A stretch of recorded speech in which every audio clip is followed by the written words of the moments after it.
R.A. Torrey, who was an American evangelist in the late 1800s and the early 1900s, once said, "I must pray, pray, pray. I must put all of my energy and heart into prayer. Whatever else I must do," he says, "I must pray." We should work with all of our heart and with all of our strength at whatever the Lord calls us to do, and we should do it with careful thought and with excellence and with godly wisdom. But if we're going to be the people that the Lord calls us to be, if we're going to do what the Lord calls us to do, if we're going to see God's will accomplished in our lives, then we desperately need the Lord's power to work in us and through us. And that power comes through prayer. We can't do anything apart from Him, so whatever else we do, we desperately need to pray. We see a great picture of that in the life of Nehemiah. Just a few years after Ezra and many others had returned to Jerusalem, Nehemiah was still in Babylon, serving as a cupbearer to the king. And in chapter 1, he gets a message that his home city of Jerusalem is in shambles. The walls have all been broken down. The gates have been consumed with fire. So how does he respond to that news?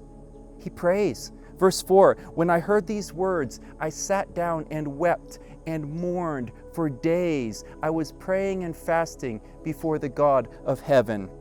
He confesses the sins of Israel against the Lord. He pleads with the Lord to remember His covenant promises, to gather Israel to Himself and to dwell among them. And he asks the Lord to have compassion on him and to help him as he goes to talk to the king about this matter. So at the beginning of chapter 2, he takes the king his wine, as he usually did. But the king notices that Nehemiah is troubled, and he asks him why he's sad. And Nehemiah says, "Why wouldn't my face be sad? The city where my fathers are buried lies desolate, and the gates have been burned with fire." The king says, "What do you want me to do for you?" Now think about this. Nehemiah is a faithful and trusted servant. The king has shown genuine concern for what's going on with him. He probably could have asked him anything at that moment.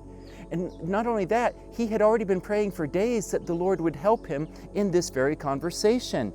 Yet we see in verse 4 that before he gives him an answer, he says, "And I prayed to the God of heaven." He tells the king that he wants to go back to Jerusalem and to rebuild the walls, and that he needs letters from the king so that he can travel safely through all of the different regions that he has to go through in order to get there. And the Lord answers his prayers. Verse 8, he says the king granted him everything that he asked for because the good hand of the Lord was upon me. So Nehemiah goes to Jerusalem. He inspects the walls, and then the next day he convinces the leaders and the people to begin rebuilding. But they had enemies and great opposition against them from two foreigners by the name of Sanballat and Tobiah. But Nehemiah wasn't afraid of them. He simply replies to them, "Our God will give us success at finishing this wall, and you have nothing to say about it." So the building continues, and Sanballat and Tobiah are furious, and in chapter 4, they mock the Israelites and oppose them even more. But this time, Nehemiah doesn't even answer them. He just prays. He prays that the Lord would deal with them. But Nehemiah and the people continue working. Soon after that, all of their enemies around plan to join forces and come and fight against Jerusalem. And listen to the response this time. Verse 9, he says, "We prayed to our God." We prayed. It's not just Nehemiah anymore, but his example had become contagious so that now all of Israel is seeking the Lord together. And they continued working. Half of them worked, while the other half stood guard with spears and swords and shields. And those who were working worked with a tool in one hand and a weapon in the other hand.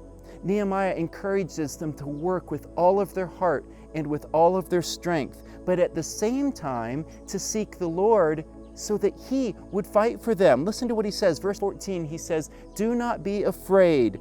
Remember the Lord and fight for your brothers, because," he says, "our God will fight for us."